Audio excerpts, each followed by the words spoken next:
Oh, guten Tag, mein Freund. Look at that.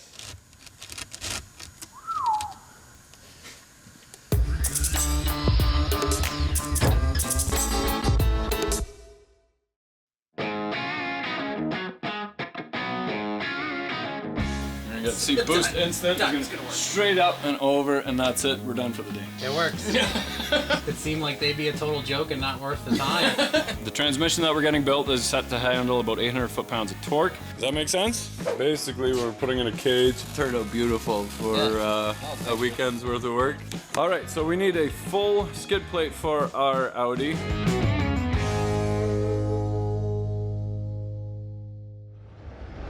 Alright, before we start today's video, I just want to give a big thank you to everybody that's involved in the Audi project. From our sponsors right from the beginning, from Tuesley Auto Wreckers and V&R Racing, to Dunville Dentistry, to anybody who sent us monetary donation or parts or helped with expertise.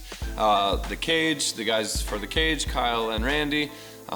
Without you guys, and especially you, the viewers, also the people buying swag, like everybody that's been involved, just a big thank you. Without you guys, none of this would be happening. We would be ending up with a 30-year-old car with some fresh spark plugs at the race and an oil change, and that's about it. So I've never seen so many parts trucks come in the driveway, or delivery trucks.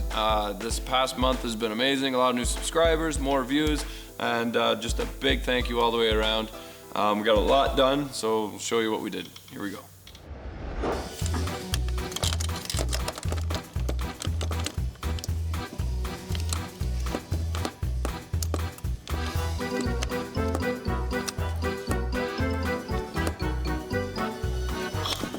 Huh. Well, that kind of sucks. It's shorter. So, everything is the same, except you can see these ears stop right at this fold here. My ears are a bit longer. So I pressed out the pin for the brake. I'll take these pedals off. I'll push this pin into here, move the pedal assembly over to this bracket. Be good as new. 10 minutes. Then I have this bracket for sale right here. It's fantastic. It's in great shape. 39 euro. Got our lowest rating on our transmission build yet, and that was a 7.5 out of 10 because we used an LS engine. I'll tell you why we use an LS, because did you know that a Duramax mount will actually bolt right up to an LS minus one hole at the top where you just have to drill a new hole, and then a Duramax mount fits on an LS, and it's a lot thicker. So, and that's probably meant so it takes up more of the vibration, which is not ideal for racing, but I'll tell you why it is ideal for our situation. Because we are gonna eventually make use of active weight transfer. Now you're gonna say, Rich, active weight transfer is not a thing. Or you're gonna say, yes, that's already been done, and we don't, you keep thinking of these new ideas when they're not new. I don't know, but to me, in my head, I came up with active weight transfer. And what that is I am going to put a little bar. I would like to have the mount go right underneath and connect the front of the,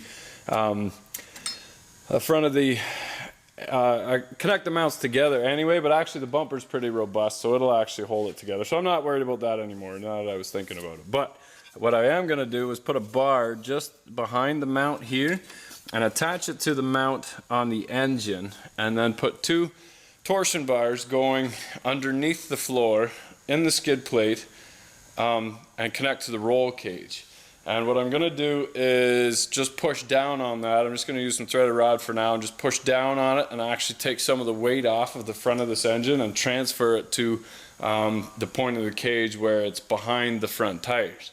Now, if I had another 6 months to build the car, I would figure out some engineer to see if it's possible or not to make use of an active weight transfer where I would hook up like another master cylinder and some sort of piston on those torsion bars, so that as you're coming into the corner and hitting the brakes, it would actually pick up on the front of the engine and transfer some of that weight towards the back of the car.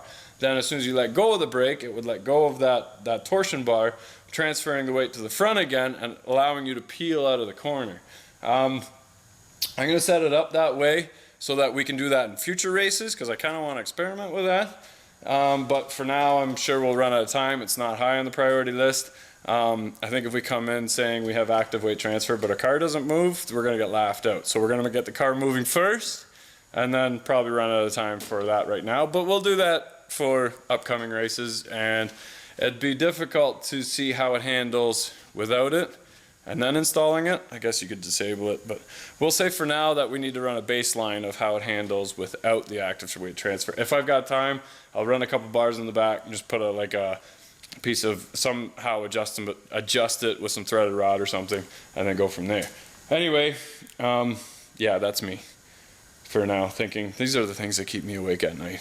And then I'm like, I should just go back in the shop and go to work. But anyway, I'm gonna weld these mounts solid, not solid, tack them in, and then run the last of my exhaust. I did the driver's side. I had to get a piece bent up. I didn't bend it enough for the passenger side. Run the exhaust, which is 2-inch, which is really weird because you think that it needs bigger exhaust. We're going from 3-inch collector into a 2-inch pipe, which is 2-inch going into the turbo, but that actually keeps the turbo spooling quicker, less leg, less resistance in the pipe. And then once that exhaust is set from the engine sitting here, we can hang the exhaust, and then the skid plate is going to have runners on either side of the exhaust to shut the exhaust off from everything else in the car, which will be the turbo feed lines, turbo return lines, fuel return lines, coolant feed, coolant return. There's probably one more that I'm forgetting about. Anyway, maybe I'll just run some extra pipes in there anyway and put some nylon rope in there so I can fish stuff in afterwards. But anyway, once that exhaust is hanged, then I'm going to flip the car upside down, do all that. Should take about 20 minutes, and then roll the car back, throw the tires on, and take it for a rip down the street. So here we go. All right, so I had my little aluminum hollowed out block in here just for temporary, so I could make my engine mounts, put my heads on, figure out where the exhaust is going to go. That's where the exhaust is going to go, and then put some hangers on it. Now I can pull this block back out again. This will be the last time that this block is useful. I gotta pull this block out, pull the tranny out, flip the car upside down, start running my skid plate. So that should be fun. Here we go. So who needs nuts and bolts when you have PL Premium? Now don't just get PL, make sure you get PL Premium. I mean, nuts and bolts are okay, but I'll probably add some nuts and bolts too. Okay, so to get our horsepower goals, we actually put 3 450 gallons per hour, liters per hour, 450 Walbros in here. But we don't need that for our race. Probably be okay with just one pump, but I'm gonna leave 2 in anyway. Maybe for future racing goals, who knows? I need 2 hands for this, but anyway, there's two pumps in there. We're not going to run 3 because our fuel will just get way too hot, because most of it will be going back to return. Even though we'll have a cooler, I'm going to take one of the pumps out. Okay, so roughly this is my exhaust pipes going to the turbos. That's where the side skirts end up. That's where my wastegate will be, 1 and 2. And this is the bottom of the front bumper. So what I think I'm going to do is just start working on the skid plate, and then try to adapt everything inside. I got my coolant line on the one side, the other coolant line on the other side, a nice blue pool handle, which is the right size, but I won't be using that. I'll get some other aluminum pipe. Ian's got some pipe for me.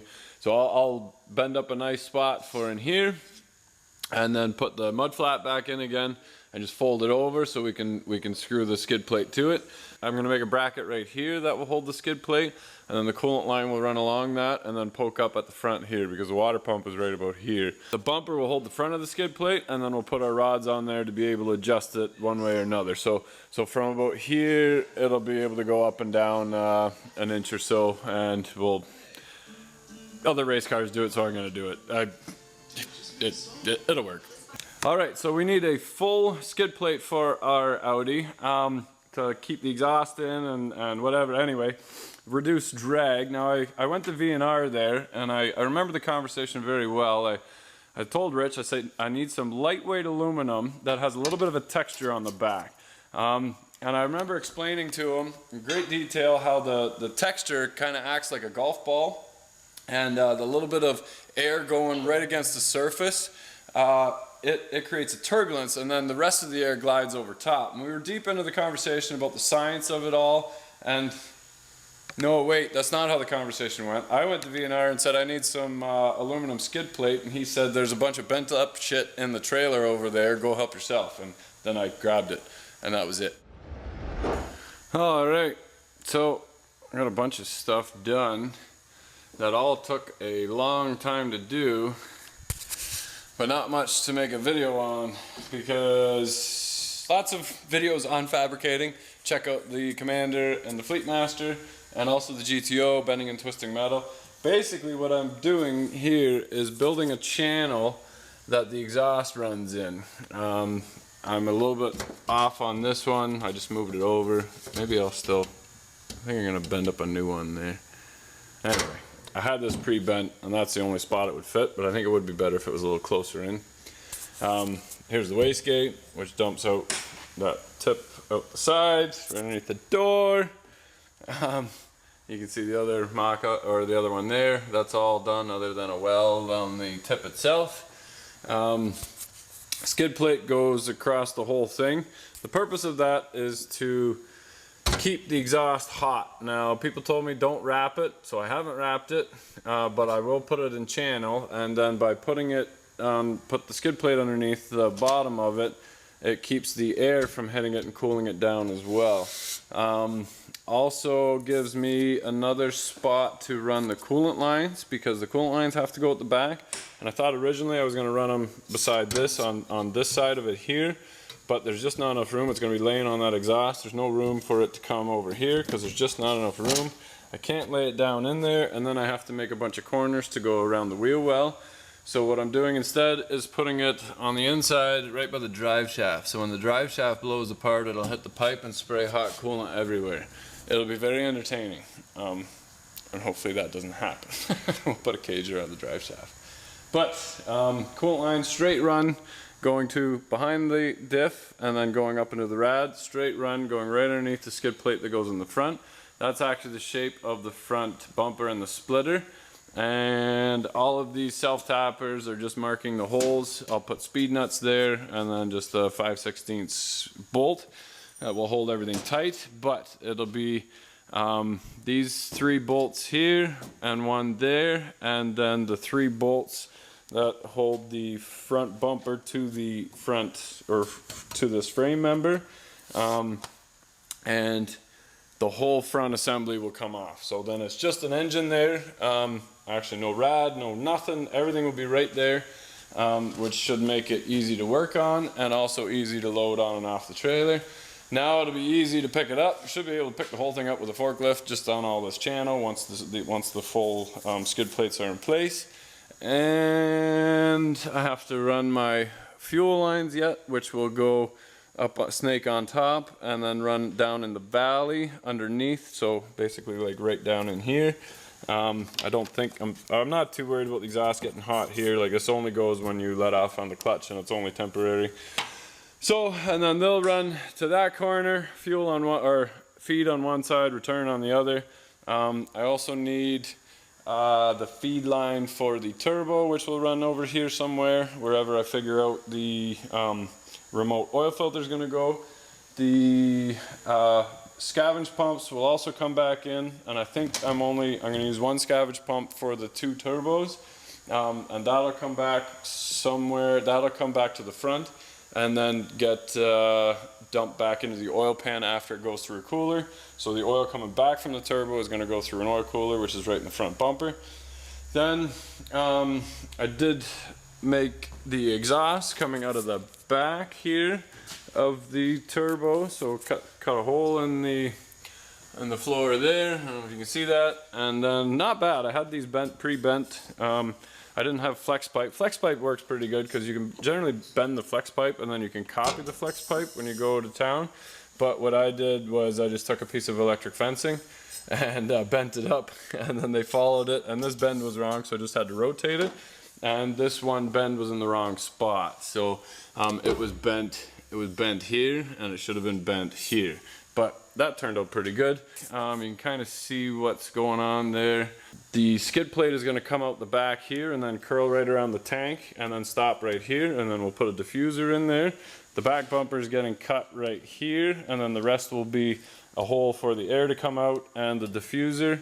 I have to flip it over now though, because we're going to weld the cage in too. So hopefully I'm not adding so much weight that it falls off the rotisserie, because that would be terrible. But if you ever do anything like this, I highly recommend that you build this car upside down. It's pretty handy. I'm excited to get that back bumper going and the exhaust working, and just generally the entire car I'm very excited about this car. I have tonight, tomorrow, and Sunday to work on it. Yes, I'm going to work on Sunday. And then all next week I gotta go back on customer stuff because they're waiting for it and I need some cash. So here we go. All right, so this is basically our drive line, which I'm just gonna go over briefly. We'll get into an actual video on how torsion diff works. This one's in great shape, so we're not gonna do a whole lot to it other than clean it. We're gonna replace some seals on it, add the diff cooler to it, and basically that's it. As for our axles or our half shafts, the ones we had were in good shape. Funny how it worked out. We went with an 01E 6-speed manual coming from an automatic, and when we had the transmission centered in the car, the front right was actually the same length as the back two axles. So we got two new back axles. These are refurbished axles. We have the two that were still in good shape, so we'll put those together again. But the front left was actually an inch shorter because the diff inside the transmission there comes out on the left hand side. So I tried to find a bunch of axles and couldn't find anything. So what we did was we took two axles and put them together, and what we did was we hollowed out the center of the outside half and then made a little stub that fit inside of it on the inside half. Made it a press fit, so we had to heat this up to shove one inside the other and then weld it. So this will be the weakest axle, which will be the front left, unless somebody knows where I can get a 23¼ inch axle with 38 spline on the hub. This is what we're going for. But even if this weld snaps, hopefully the weld lets go and this axle is still inside this one and it'll just spin there rather than make a big mess of my left hand wheel well.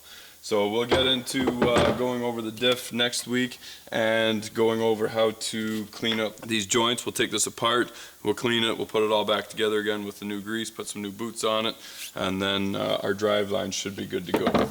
As for the car, I highly recommend that if you're gonna build a race car, to just put it on a rotisserie.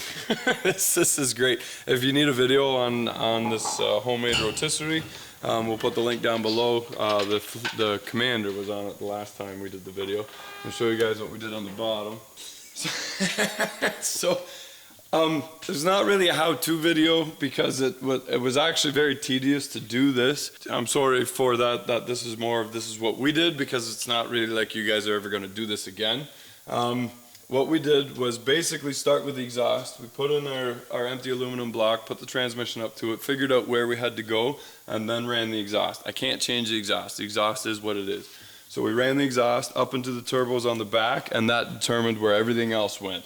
We need to keep the exhaust hot because it's not only the air flow that's spooling up the turbos, but it's also the expansion of heat that spins that turbine. So by keeping it hot, you spool up faster. There's less lag. So basically what we did was just run channel on either side of it and blocked in the entire exhaust. So you can see in the bottom here too, it's all blocked in nicely, and there's going to be a full skid plate that goes over the entire car. I don't know why we're doing that. It only makes sense after we do this. That keeps the air off of the exhaust. It looks cool. Also gives us a chance to put a diffuser on the back. So we put the fuel tank halfway in and out. We got Ian to weld new braces on the side just to drop it down in.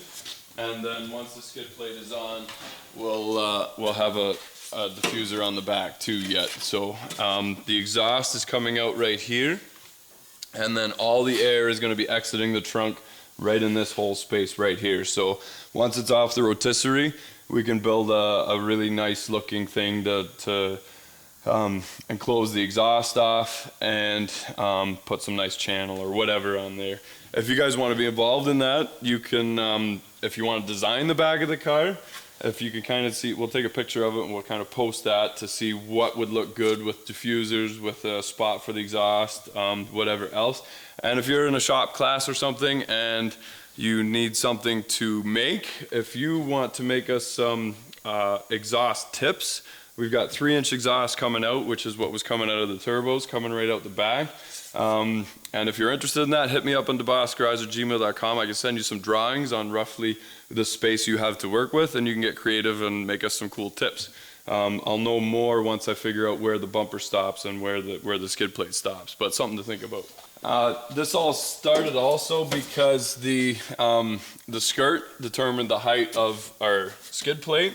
This is off a Grand Prix GTP, and in the next video, not in this one, I'll fiberglass this section onto the actual car. We'll pop rivet it more in. This is actually the loosest bit on the car, but we'll fiberglass this in, we'll make it look good, then we'll paint it, and then we'll start putting everybody's names on there. So we'll also, once we start putting the names on it, we'll write a list of everybody that's bought shirts to get the name on the car, and however else, whatever else we said to get your name on the car. If you've donated anything, if we miss it, we'll make a list of all the names and make sure that your list is on, that your name is on there, so we don't forget anybody. Thank you to everybody who's helped out with that. So these are the coolant pipes. And there was no, so because the rad is in the back and it's quite a ways for it to go, I wanted a nice straight run, and there was no way to do it routing it around the axles because there's a whole diff going in here yet, which just fits. We got axles coming through here yet. We've got intercooler piping that has to go around the diff, so this has to get cut back actually. Anyway, this skirt determined where this was, and then it's a nice solid plate going on from there. The coolant lines, yeah, straight run to the back. We've got 145 going up into the corner there, and then we've got, I couldn't come up on this angle because there's too much traffic coming over here, so we just went up into the back and then right up around the corner. So this one has 390s on it, whereas this only has a 45 and 190 on it. I'm very happy with how that worked out. And then they go right to the front, and they'll be connected to the water pump here. I tried finding aluminum piping, couldn't really find anything. I was walking through the hardware store, and this is actually chain link fencing bars. This is a 12-foot run of 1.25 and 1.5 inch. It was like a 8-foot run, I think, which worked out perfect. I did find some aluminum. This is an aluminum pipe from V&R, and thank you for that. So here we've got the fuel return and the turbo feed. The turbo feed will be coming off of the remote oil filter, which is going where all the HVAC stuff was. We have fuel feed coming up on this side, and we also have the turbo drains, which are coming to the scavenge pump. So these will be coming out of the scavenge pump, and they'll be coming right to the front. And they'll be going into a cooler on the front skirt before they go back into the oil pump. Now, if anybody, again, I tried to do my homework on what size line to feed the turbos and what size line to run the scavenge pumps off of. Again, it's a new kind of new territory because there's 4 turbos. So imagine 4 crankshaft journal bearings at the back that need to be fed and to be drained. But we don't want the oil soaping up or turning into suds because it's all aerated before it goes into the back into the oil pump or in the oil pan. So if you guys know any, if I ran the wrong size line, I ran 3/8 feed line and 1/2 inch return. So 1/2 inch return for each pair of turbos. The exhaust wastegates turned out really nice. We just pumped them off the side, and they'll be blowing out the side of the car here, and the fuel lines do go underneath it, but we'll put a little bit of shield there. But they only get hot when you let off on the throttle, so most of the heat will be contained in this spot right here. It was kind of tricky because we did bang up the floor quite a bit when we knocked all the rubber off, but it was nice in the fact that we were able to work with it a little bit. I could push it back. You got kind of the pop can effect, but by putting all this stuff on there, it really did take up all that pop can tinniness away, and it's a good solid car again. We PL'd everything and riveted it. I got a couple self-tappers yet. I self-tapped everything. It's really nice to grab it, pull it nice and tight, and then put a pop rivet beside it, and then actually pull the self-tappet off again and stick another rivet in there, which worked out really good. The diff cooler is going to go right up above the intercooler and the rad at the back. We'll have a fuel cooler probably on the return side coming back into the tank, right in the trunk. Unless you guys think it's a better idea to have the fuel cooler and the fuel going into the engine, I'm not sure. Put your input on it and the reason why it's better, or if you've had experience with that. So we're going to have one cooler for each turbo return, cooling the oil as it goes back into the engine. We'll have a power steering cooler, which will be in the front skirt. So we're also going to have brake coolers, and what that basically is these are the ductwork off of that Fleetmaster that we built for the charity. So you can check out that entire build. We brought a 1948 Fleetmaster back to original, put like 6 cars together, 4 or 5, 6 cars together to get one. And I have a Fleetmaster convertible out back that we'll build eventually. I took it on trade when I sold the car, but these will make nice brake coolers. I think they'll just fit inside the rims, and I'll block this off and then cut an access hole here. We'll mount it properly to the strut, and then these hoses will actually go to an air dam in the front skirt, so we should be able to cool all our brakes as well too. Definitely the front two, probably the back two as well, as long as I have enough of these. On that aspect as well, we're just going to baffle and knock a couple baffles into the skid plate itself, which will just pull up some air and cool the transmission and the diff a little bit, just get a little bit of fresh air going in there. We got to get all the air from the front of the car, will basically go around the engine and is able to go through the transmission tunnel and then go out the back. So we'll have an access hole at the back there to get rid of that air. Otherwise it's all going to get like bottlenecked inside the engine compartment here. As for the engine compartment itself, the front pulley is basically in the bumper, so we might even take a little piece of Lexan just so you can see the pulley turning. We'll worry about that later. This cavity here we'll put the, so these are all this is the fuel feed, that's the turbo feed, that's the fuel return, and then the other 2 turbo returns are at the front. We'll put the oil filter, fuel filter, bunch of stuff hanging up in the back here. Now the master cylinder, so Tuesday gave us a hydro boost. I didn't think that the Audi master cylinder would have enough to put our SRT brakes on. So we got a hydro boost system off of a 1-ton pickup. Problem is that the reservoir stuck out of the hood to about this high. Not really aesthetically pleasing. It was always a kind of a thing where if we didn't have sponsors and we didn't have a whole lot of cash, then we could show up with a patinaed card, make some impressions, leave without doing anything. But because we've got sponsors and that, I really do want it to be a nice, functional, professional looking car. So what we did was GVL Machining made a couple caps. So these are just NPT pipe going into the master cylinder, and then the reservoir has the opposite. So bent up a nice little piece of wire to hold them in place. So these are actually the female version of it, and we'll probably put this inside the car, basically up on the dash to keep it up nice and high, and then just a couple hoses running into the master cylinder. So that was a little bit of machining that we did on that. Okay, so that brings us to our clutch, and originally when I had Jerry make the clutch for us, this centerpiece, because it's a twin disc clutch, the centerpiece here had an eyelet going through it and a little piece of tin that would take up some of the torque. It would dampen it a little bit, but because that stuck out, it didn't fit inside the bell housing on the 01E transmission.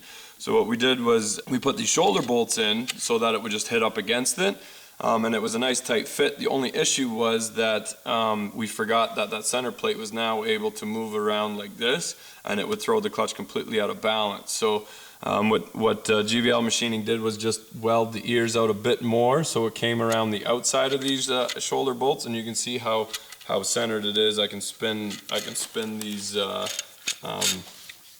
these shoulder bolts now, no problem, or these collars. So now this center plate is centered in the actual flywheel.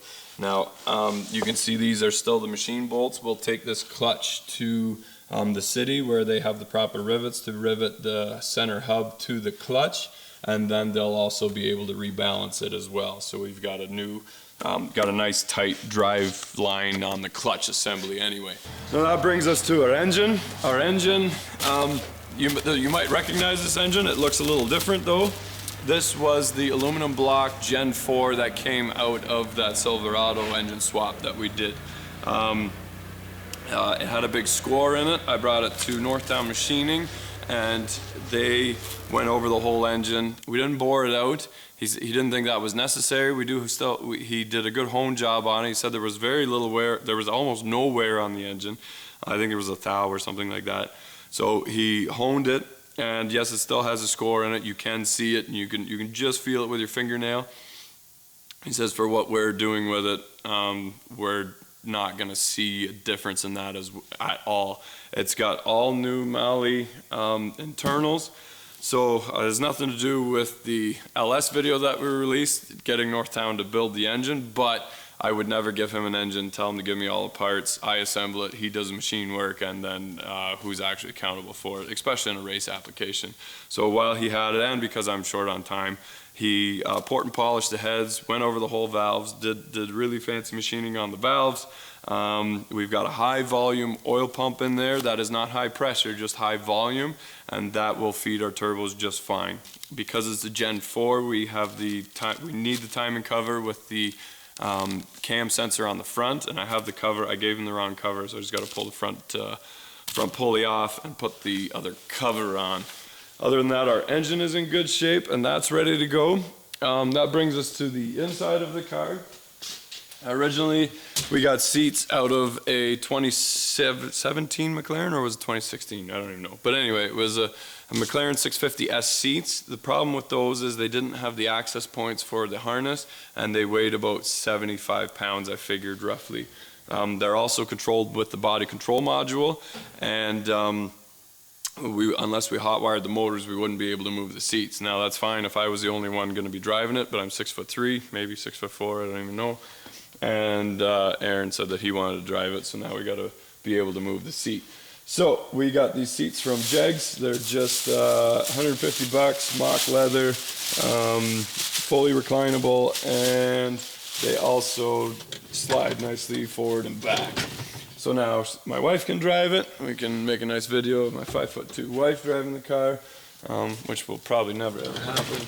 But anyway, they're movable. Also got a nice passenger seat. So originally we were going to use the Audi brakes, but we decided against that because we went with the SRT Brembo brakes. We don't have an emergency brake, so this thing was like 57 bucks online, and basically it just goes in between. It just goes in series in your rear brake line.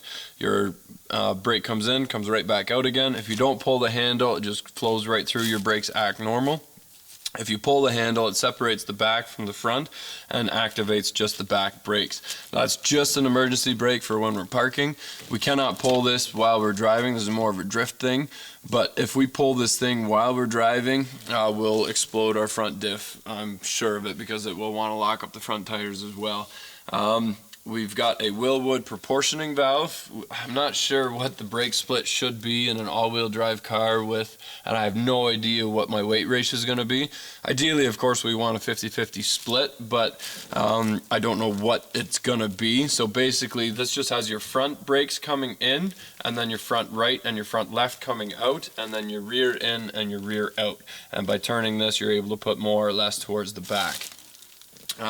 So we'll run that in series with the e-brake, and then our shifter is going to end up right here. I'm not going to do any of that until we have the brake lines are going to come up through the tunnel, so I don't want to just mount that yet until I know exactly where my shifter is going to be, and then we'll mount this, and then we'll take the car off the rotisserie, put the engine and transmission in, and then mount our shifter. So talking about our shifter. So this is the shifter off for our 01E transmission. It is out of TT Audi, I think, or B5. I can't even remember. But Shifter's in good shape. It's a tight.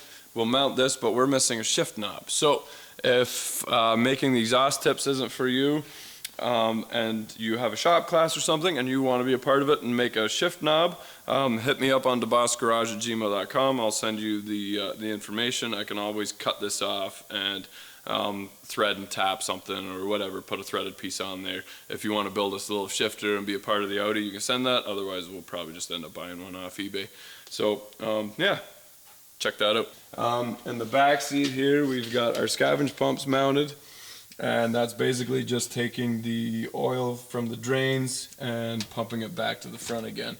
Any rear mounted turbo would need a scavenge pump, and we've got one for each side. Everything in the back is mounted. Finally, the last time, so we've got our braces for our rad support here. This will have a little lip yet that will come down and hit the window. So I need to rivet that on the top or on the bottom, and just fold it down and then rivet that to the window as well. I've got 3 fans that I'm just kind of playing with. That'll be last. We can drive the car in our cold climate. We can worry about that in January, just putting the last of the sheet metal in. Basically just running the sheet metal over top of our tank and our intake pipes, and then running them out the back. For now, once it's off the rotisserie, we'll make our access point for the air to come out, and then leave it at that. All the coolant lines are on and tight, and I'll put the fuel cooler right off the side here. Hopefully get a little bit of air off this side skirt here before we dump it back into the tank again. We're also going to put 2 strips of aluminum on the inside and the outside of the Lexan, and then just run cables through the front Lexan, either into this front brace here for the rad, or maybe even tie it right into the roll cage so that our window doesn't blow off when we hit 350 kilometers an hour. Other than that, the turbos still have to come back out again one last time. I'm going to take them all apart, clean them, and I think the one turbo that we had, that one was leaking a little bit of oil on the 54 millimeter, so we'll probably take the guts out of the spare one because those are tighter, and put that into that one. Probably clean them up a little bit so they look a little better, but again, that's later. Our computer is mounted with Velcro right on the side here. And once we get it off the rotisserie, get the engine in there, then we'll start wiring it in properly. For now, we'll probably wire just the car to get it running, tune it on an all-wheel drive dyno, send it out for an alignment. There's an alignment shop that can set it up for drag racing and road coursing. And we have these nice cam plates that we got from 2 Bennett. So because we're able to turn it and slide the top of the strut over, we can adjust our camber and our caster on it. I don't know, we gotta look over the rules exactly, because otherwise, if we can't adjust these between the half mile and the road course, we'll probably set it up for the road course. Other than that, I think that's it. So, right now, what's left to do before we get off the rotisserie is just finish up the skirt, finish up the skid plate. I just have the speed nuts to put on the skid plate. It looks pretty good. If you follow us on Instagram, took a couple pictures of the skid plate laying on it. Looks nice and professional. We've got rims coming. They'll be here this week, so we're gonna see what sizes exactly fit. We only ordered 2. 10-inch wide at the back, 8-inch for the front. I'm gonna see if the 10 inches fit on the front. That's what we ran when we first tested the cars at Toronto Motorsports Park. Honestly, it's such a blur, I can't remember whether it had massive understeer or not. But if the 10 inches fit on the front, we'll order 2 more 10-inch ones. If they don't, we'll order 8-inch ones for the front and have a nice matching set of rims for that as well. Now, this is a long video, and I apologize again for not doing like an actual how-to. Again, we would have hours and hours and hours of footage on this. This is probably 2 weeks worth of work, a lot of late nights. I got a cold because I've been working crazy hours on this thing. I'm confident we have everything that we need. And this is still a 25, 30, 35 minute video on the update of where we're at. Our average view duration on our video is 5.5 minutes now. So if you're still watching, or if you skip a whole bunch of the jarble in the middle, got a little challenge for you guys that are still sticking around in the video. Ferretti made a thing on built not bought, and then in a video he says I built my car, so I kind of called him out on that. I didn't get anything back on that, but I really do feel that we built this car and we didn't buy this car. So a little challenge for you guys. 3 things that are mystery parts. If you can name the parts and comment on our DeBoss Garage Facebook page, whoever gets it right first, I'll send you guys a tape boss. I'll get a hold of you, and then through DeBossGarage@gmail.com, I'll send you a tape boss. So this was in an earlier video. What is this pipe actually out of? This fitting right here, this Y fitting that runs into the drain, tell me what that fitting is, and a picture of where these I-beams came out of. That's from a scrapyard. So if you can name all 3 parts and find out exactly where these parts came from, I'll send you guys a tape box. Now, that's the update for now. We have the drive shaft is actually at our good friend's Colin's place. I want to give a shout out to Canada Catalyst. He was over, we tried to make a 2-piece drive shaft fit from a Volkswagen all-wheel drive, but we were still 1.5 inches or 2 inches too long. And we thought combining the 2 axles, and then it starts getting tricky because we're going to run into vibration issues. We called around to multiple drive shaft shops. Nobody would touch those Cardone, the CV ends. They said, nope, can't do it, can't do it, can't do it. Finally found a shop in North York. Cardan, we'll put the link down below. They were able to make the drive shaft for us. We'll make another video on them, give another shout out to them as well. They were able to do all the import stuff, so they made the drive shaft for us. That's coming. We'll definitely be putting that in a cage, because if that drive shaft lets go, it's going to make a big mess of the coolant lines and everything else that's around in that drive shaft tunnel there. So that'll be in an upcoming video, probably in the same video when we do the diff. And then we're pretty confident that we have all the pieces now that we need to actually get this car running, moving, and driving. So once it is, we'll go straight to the alignment shop, and then the dyno, or maybe the all-wheel drive dyno, and then the alignment shop. I don't know, because of the ported polished heads, we'll have to retune it. Thanks for Matt for making that video. It was running so lean it would barely run on it because there was so much air flowing through those heads now. Gained about 30 or 40 horsepower across the map. So the car is getting wrapped. It's going to have a crazy wrap on it. Very stoked about that. And a few other things. If you still want to be involved, again, buy anything Quattro off of our swag and you get your name on the car. There's the coffee table for sale, which is ending soon. Thank you guys for bidding on that. It was up to $700 and then it dropped down to $500 because I think somebody's wife found out that he was bidding on a coffee table, but it's creeping back up again, so thank you very much for that. You can bid on that. But we also had a couple comments on, well, there's no way I can afford a coffee table, but I want something or to help out. So this is the wiper off of the Audi. And I'll sign this, Filthy Rich, and then I'll add a certificate of authentication on it as well, if you want to bid on that. A nice little memento of the Quattro de Boat Show, $5 or something, and not everybody's got a couple $100 to buy on something big. We'll ship this out to you, and you can be a part of it that way too. If we have any more small stuff like that kicking around, we'll throw that up on eBay too, just for fun. Regardless, thank you guys very much for watching.